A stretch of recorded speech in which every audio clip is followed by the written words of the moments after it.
Black Clover has returned with chapters 387 to 389, and we are basically in the end of the story now. The battle against Lucius officially ends with these chapters, and we're setting up for the epilogue of the story, which means we might end up getting the final few chapters in the next batch of Jump Giga, for all we know, unless we do a My Hero when there's about like 5 to 6 chapters of wrap-up for any loose ends, like Asta becoming Wizard King or something like that, or Asta Yuno having a final face-off. Who knows? Either way, we are officially done with the final boss of the story, and it has garnered a lot of mixed and honestly very negative opinions of Black Clover and its ending overall. Me, where I stand on things, I'm going to save my overall thoughts on the ending until the story, actually ends.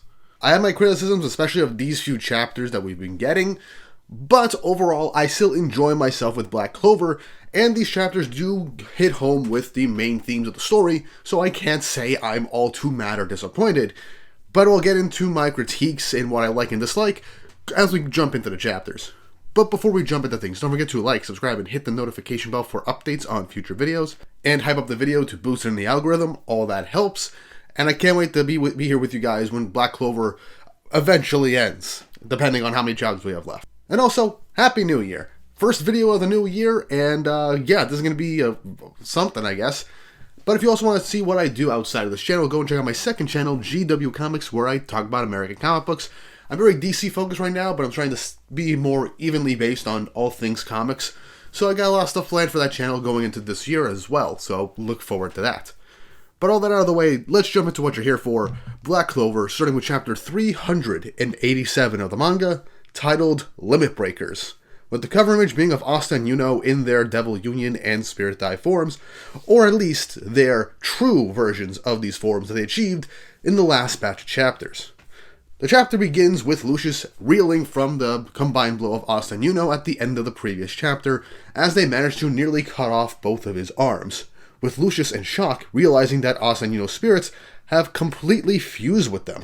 And Asta's essentially is reaching that form that he was when he fought Lucifero at the end of the Dark Triad arc, and that's because they managed to pull up on each other. But Asta and Yuno charge forward, saying a guy like Lucius, who rampages around by himself, could never get this strong, as the two of them begin to charge forward, with Lucius healing his arms. But Lucius counters with another barrage of just random magical attacks to try and take out the two of them, continuously saying that he is the Wizard Emperor, no matter how strong they get, they won't defeat him. But Asta and Yuno, as they break through the line, say that the Wizard Emperor isn't a thing, and that no one has acknowledged him at all, as we see the terrified looks of the citizens staring on at this massive brawl happening in the skies. And as Asta and Yuno is continuously pushing forward towards Lucius in a bunch of clashes against him, say that they want to be a Wizard King that everybody can get behind, as they crash into the ground as they continuously fight Lucius. And as they're back on the ground, Lucius tries to unleash a bunch of light attacks on Asta and Yuno as they block him.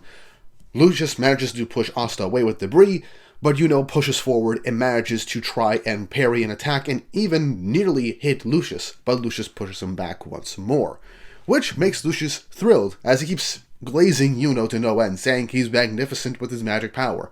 Ultimate heights. Your attacks can even reach me, the Wizard Emperor. I acknowledge your skills. And yet, why are you fighting alongside a flaw like him? Obviously referring to Asta. But Yuno just proclaims, magic has nothing to do with it. The rival I want to surpass is Asta, and that Lucius would never be enough, which obviously makes Asta happy.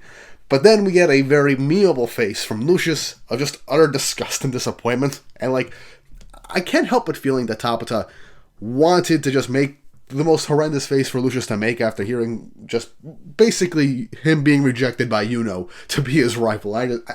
It's funny, but also people have been using this face for over a week since Black Clover's ending got leaked back in a couple weeks ago, and unfortunately I got spoiled with this face. So yeah. But either way, Yuno proclaims 100% that no one can ever replace Asta as his rival, which obviously makes Asta happy, but pisses off Lucius to no end as he charges up another barrage of magic attacks, basically taking that as the biggest insult ever, saying, "You really think someone as magicless as him is superior to me? Someone without magic shouldn't even exist, and he has to correct that error and save him."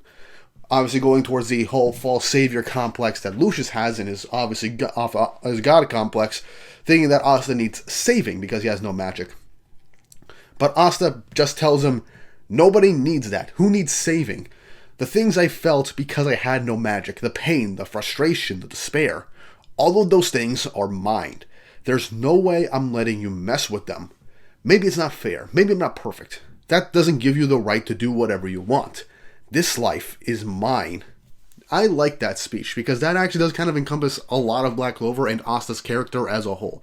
Born without magic, constantly being belittled by other people and looked down upon for something that he does not have. The anti-magic was an equalizer, but he still had to work his way up to the spot that he is right now. If it wasn't for all of his hard work, he would not have reached the heights he's gone to. If Asta wasn't who he was and gone through all this, he would not have become basically now being led to be the Wizard King.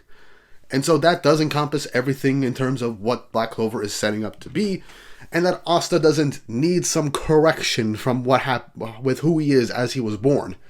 He worked past it, and all that is a part of who he is. The pain, the despair, the good times and the bad. That's what makes people who they are. And Asta doesn't want any help from Lucius or saving from a guy like him. So yeah, I feel like if anybody has problems with that line from Asta, I feel like you kind of missed the entire point of the story. But this mini speech does actually piss off Lucius more as he pushes Asta back, telling him that he's the Wizard Emperor and he can't possibly be wrong. Yuno then slashes at him with his sword, saying that he really isn't worth bothering with. As Asta says, I knew it. You're no Julius. Nobody could idealize a guy like you. As he screams outwards with Yuno that he's going to be a Wizard King. And his dream, our dream, will never lose to a zero like him. As that ends chapter 387, jumping us straight to chapter 388, continuing the fight, called The Hour of Judgment. Now, obviously, Asta calling Lucius a zero compared to the two of them is great irony in my opinion, because Lucius has all this power, godlike ability, the ability to control the dead. Yet Asta, who is somebody that was born without it, and someone that was born with, like, basically Wizard Jesus, essentially, like the actual Wizard Jesus in this universe, is fighting against him. Showing that despite him wanting to be, all perfect, someone that can save everyone with his flawed ideals, obviously, is basically a nobody in comparison to people like Asta and Yuno, who want to strive to be someone that people can have their backs on, that people that can look upon them and see them as people that they can count on. Lucius doesn't have that. He just forced everything onto them. And so that is a good way of showcasing in a very simple line. It obviously could be just diving way too deep into that one last line we know of that chapter. But it just is a very simple way of us and Yuno just showing the difference between them and how Lucius is basically nothing despite having all these powers. He's got basically nothing behind all that power. And the flaws and cracks have been showing, especially in this fight. But chapter 388 continues as Asta and Yuno continuously fly through the city in order to fight Lucius. Lucius then conjures a giant blood beast from Vonika's blood magic, which we have not seen him use yet, but Asta instantly slashes right through it with his black divider, which we have not seen him use in a good long while, and I am so happy we brought that back in this final fight for just Asta mowing through stuff.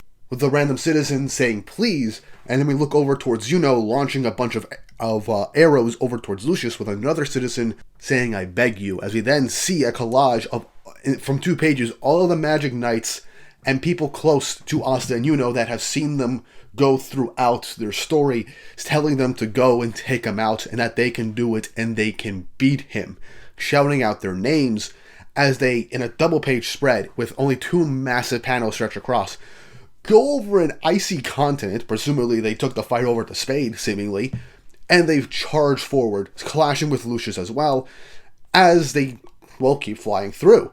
Lucius is just getting kind of excited at this point, saying, yes, this is their destination, a place beyond their limits.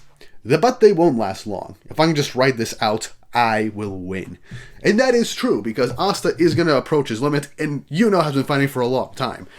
He just has to hold out this whole fight. Despite them being stronger than Lucius at this point, and push him towards the end, Lucius, with especially Dante's body magic, basically has infinite stamina. So if he can outlast them, yeah, logically speaking, he will win the fight. It won't come down to strength, but hacks. But Asta and Yuno know. They just need one more strike to give them an opening. They need one slight opening, and that will give them their opportunity to win.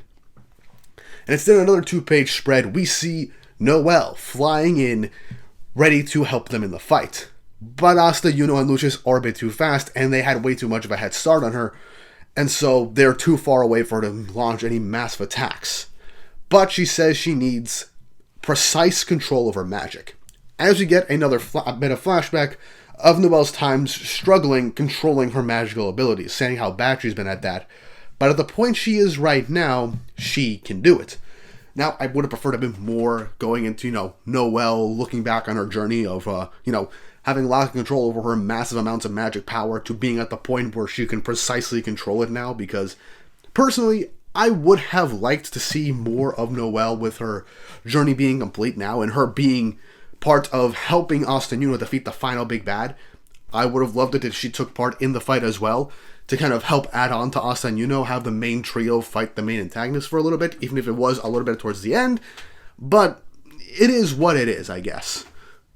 But Noelle gets ready to launch an attack, and as her anti-magic disperses, she releases a small, precise, impactful ball of water at Lucius, which distracts him just enough, trips him up just enough for Asta and Yuno to take advantage of the opportunity to slash at him, with Asta managing to slash with his anti-magic katana at the core of Lucius's body.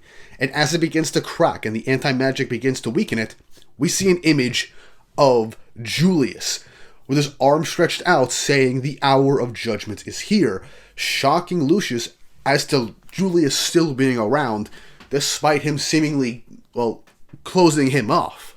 Obviously 2 souls in one body, I don't think he can get rid of him, but he definitely shut down Julius. But with this shock, Asta and Yuno take advantage of this confusion that Julius gave them. And with this awesome panel, they go close the distance.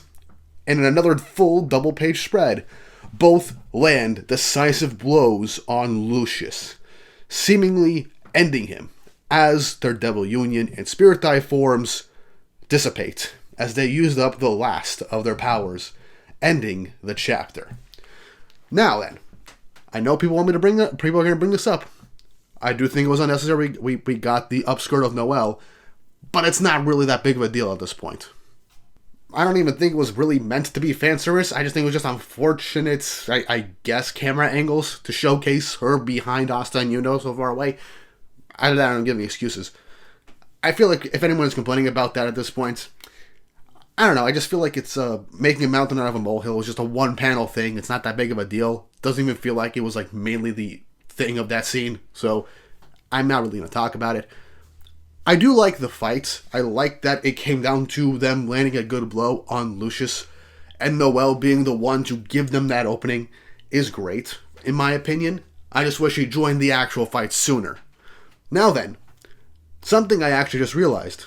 This is technically similar to how Naruto, Sasuke, and Sakura basically helped seal away Kaguya, because Naruto and Sasuke came out both sides of Kaguya, and then Sakura just punched Kaguya over the head to basically give a better opening for Naruto and Sasuke to seal her away. Now in this instance, Noelle distracted Lucius enough so that Asta and Yuno can have enough time to deal a good blow.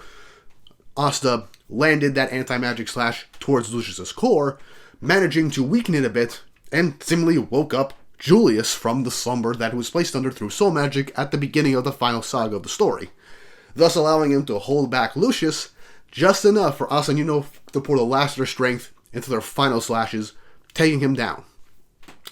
Overall, I enjoyed the fight so far of Asta and Yuno versus Lucius. The ups and downs, I think overall it was pretty hype and really enjoyable.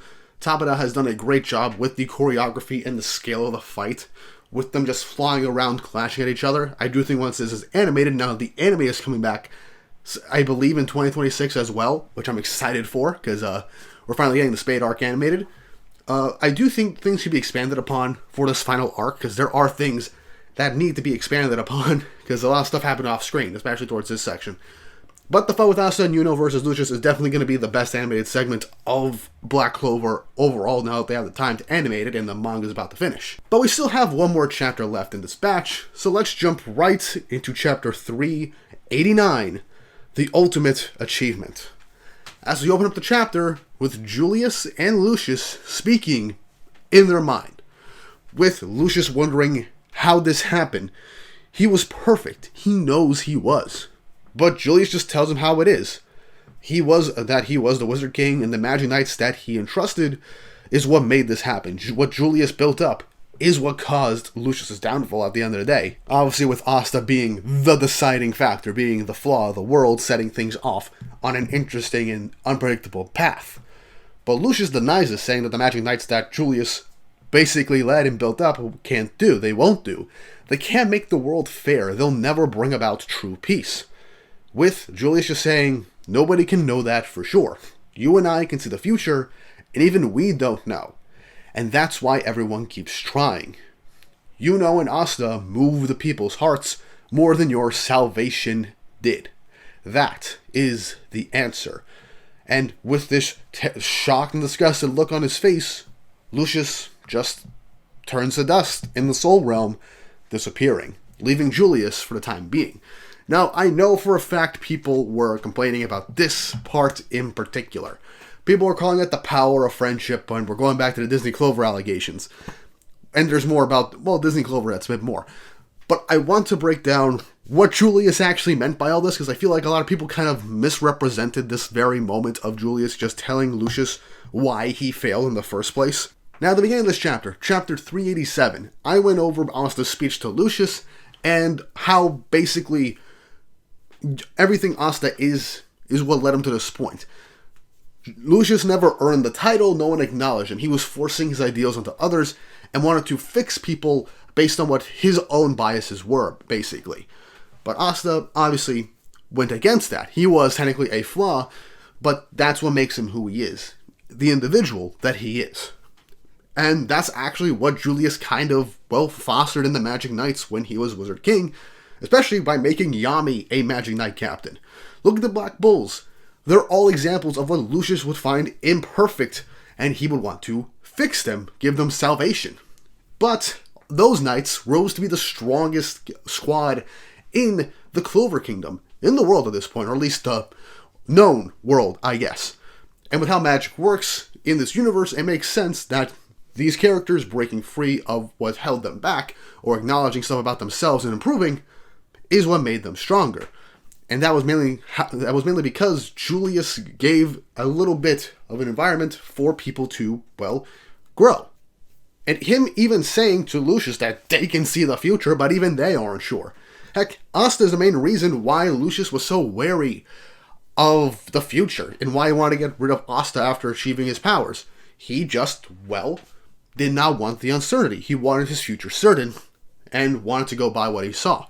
But they couldn't see the whole future, and the whole thing was uncertain. Obviously showing that nothing is set in stone, which is the main theme for, people who can see the future, for them to learn. That's the main lesson for them to learn. You can see the future, but that doesn't mean it's set in stone, and that there's no reason that you can't do anything about it.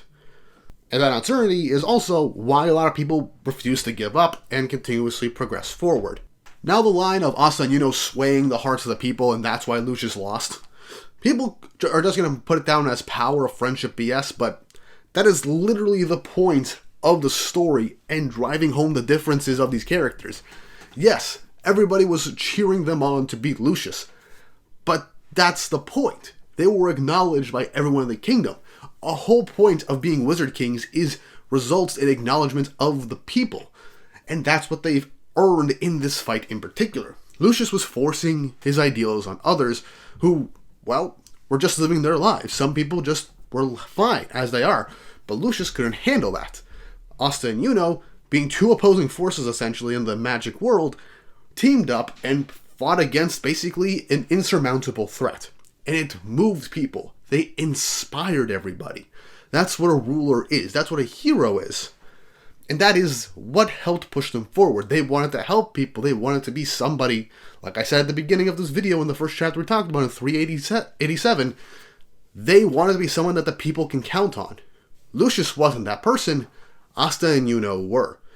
Through their struggles and tribulations throughout the entirety of the story, that's what led to this moment. Lucius basically just relied on himself as the sole person that knew what was best for everybody. Asta and Yuno would be there for others, and they pushed forward, kept growing stronger, and pushed each other with acknowledgement of the other and their flaws. And that's how they became the best rivals in this show, and became the strongest characters in this show. All these different factors led into Lucius's defeat because of the inspiration Asta left them, because of the inspiration that even Yuno left them. That's the whole point of the story. And just boiling it down to power friendship saved the day just feels like a disingenuous towards the overall messaging of the story and all of its themes.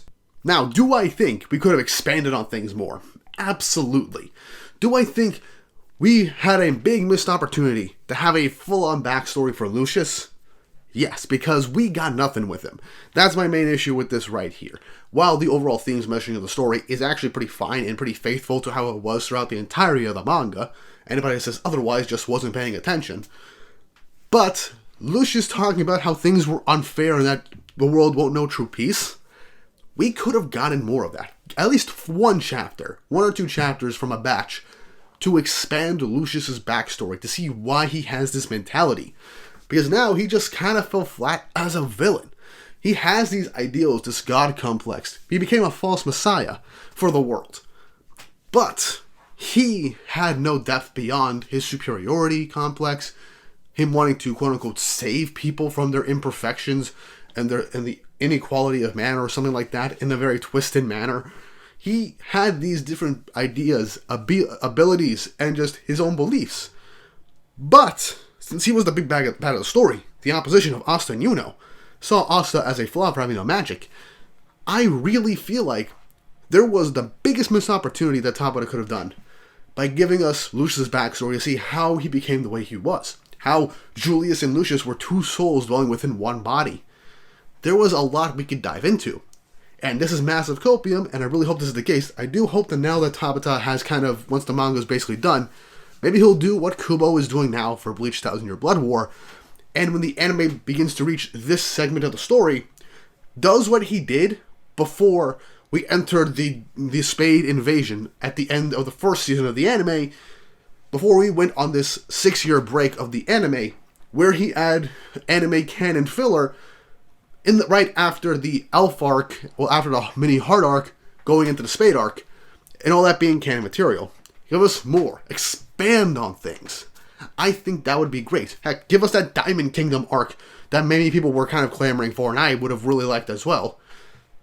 But most importantly, give us more of the off-screen fights that we had with these archangels, these paladins, and also, obviously, the Lucius and Julius backstory.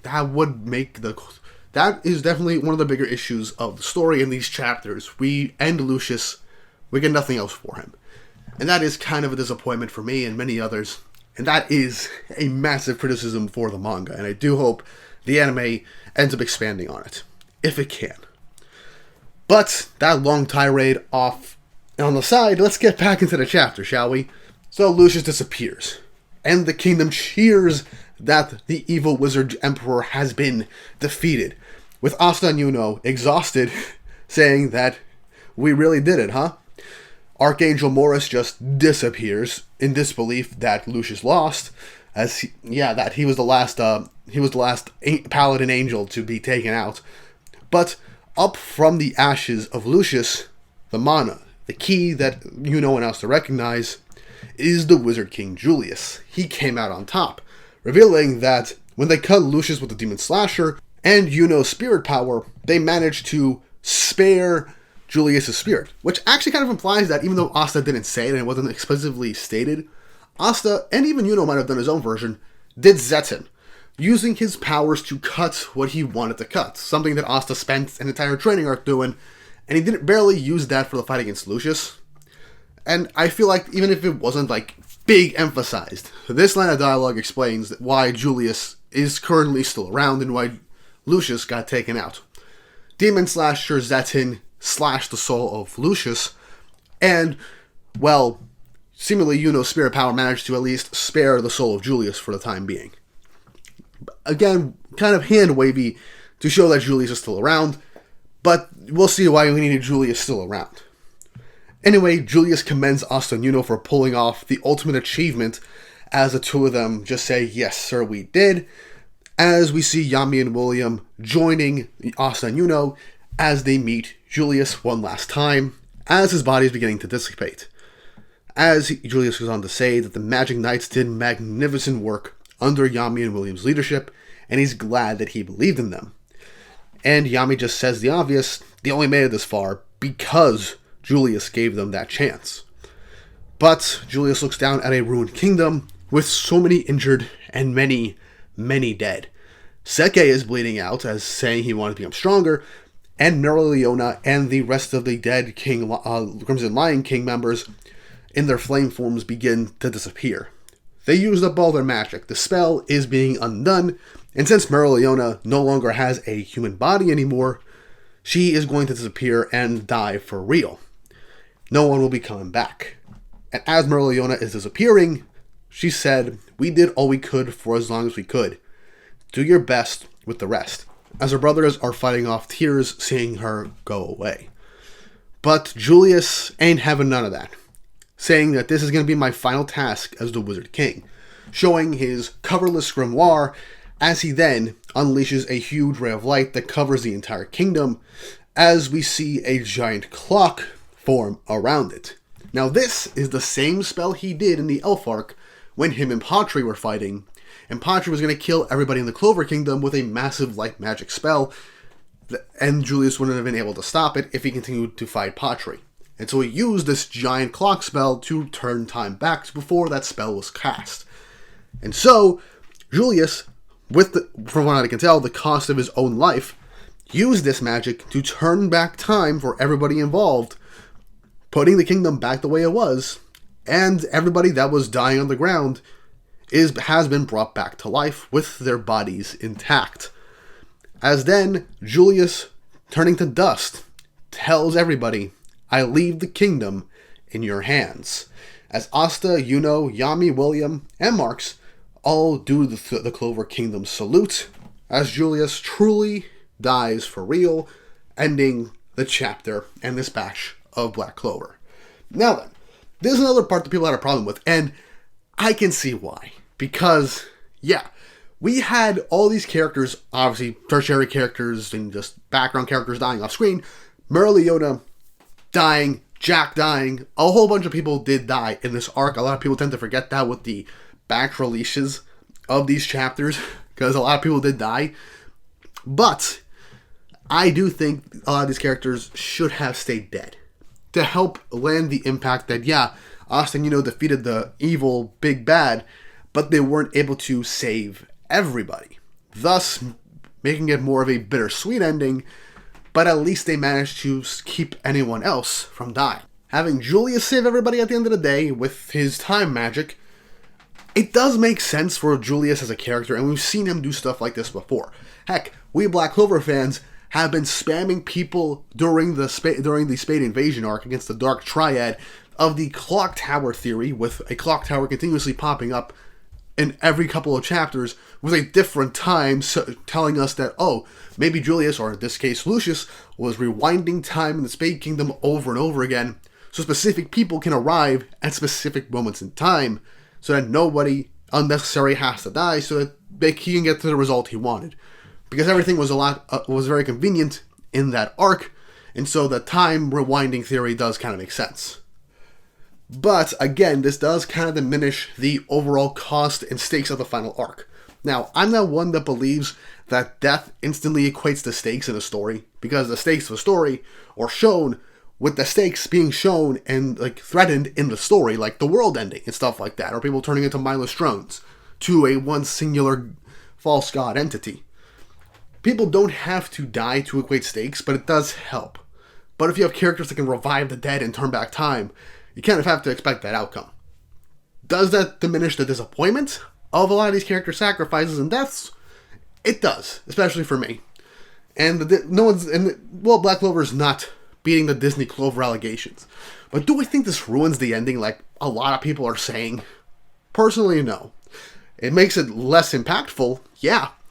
But the story isn't bad, and the ending isn't bad because it still stays true to its overall messaging and themes over the course of the story. The characters stay true to themselves. They develop, they still grow, and achieve what they had to achieve. The only thing that really is a disappointment is the character deaths. And while that can be disappointing, it doesn't smack you in the face with what the story was trying to tell in the first place. And so saying that this ending was awful and unforgivable is a huge overreaction. Obviously, that could just be the biggest enemy of all stories, and that is audience expectations. But hey, that's just me. But overall, I'm going to save my overall thoughts of the ending of Black Clover when it actually ends. I'm not going to judge the ending based off of the final fight, even though this is a battle shonen, that is a big part of the ending. I want to see what gets wrapped up in the final chapters, because we still need Asta and Yuno becoming Wizard King, either both of them or one of them. I would love to see an Asta and Yuno fight, because I feel like we've been promised that for so long, and I would love to see that for the last batch of chapters, to actually be something like Naruto versus Sasuke, just not the life or death stakes of that.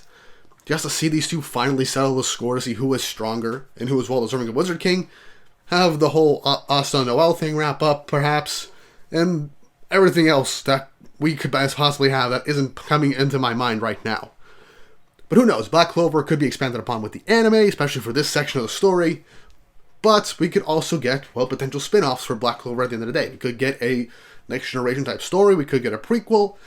There's still a whole world of Black Clover to explore outside of the Land of the Sun and the continent where all four of these different kingdoms preside over. There's still more to Black Clover if Tabata does want to come back to it. Now then, the ending did feel a bit rushed to a degree for this final fight, but it is understandable. We all know that Tabata ended up going towards Jump Giga because his wife and daughter were constantly getting ill. He would get ill, but then they were constantly getting ill as well, and so the weekly format was kind of killing him. He wasn't able to do much with Black Clover in the weekly format in terms of being consistent and with page counts. And so we moved to Jump Giga. While it had less exposure, Black Clover was still fairly popular, so it worked. But with the quarterly release schedule, it was very possible that it wasn't that great for him, and apparently recently in author comments, apparently a close friend of him from his childhood died, and so now he has to go to a funeral. So with all these different things happening while he was making this manga, it's very possible that all the weight, all the shit that was happening to him in real life was getting to him, and he could not fully commit to how Black Clover could have been in making it be a bit longer and expanding on things even more at this moment in time. And so he felt it best to just at least close out the story, following its themes, and stay true to the characters, even if it was kind of fast, and ending it with not many people dying, or no people dying at all. The guy's been through a lot making this manga, especially since after the Lucifero fight, getting it to the quarter release schedule. So it could have been all the life stuff happening that made him want to start closing out the series, or for all we know, editorial of Jump Giga just did not want Black Clover to go on their manga for another 2 years or so. They probably just wanted it to be a bit more limited, or for all we know. But this is all speculation at this point, so please, for the love of God, do not hate the guy for this. There could be a bunch of factors that we don't know about. Can we be disappointed and want this series to be better? Yes, absolutely. We're fans. We want things that we like to be as good as possible, and to meet expectations. That's how things are. But let's not overreact to things, please. Have we not learned from the shit that's happened over the last 5 or so years with how people have been towards the things that they quote-unquote like, if they don't meet expectations or whatever? Anyway, that mini thing out of the way. Let me know what you guys thought of these chapters in the comments section down below. Did you like these chapters? Do you have the same criticisms as I do? Do you think this ending is being trashed? Do you think there's still potential for it to be better? Do you think the anime can expand on things? Let me know down below. And what's more, if you haven't already, like, subscribe, and hit the notification bell for updates on future videos, and hype the video up to boost it in the algorithm. It really helps, and it shows you guys enjoy what I make here on the channel, and shows you want to see more. And I'll see you next time for the next batch of chapters, which may or may not be the last batch of Black Clover chapters. So let's see how this grand story ends next time. And I hope you all have an awesome day.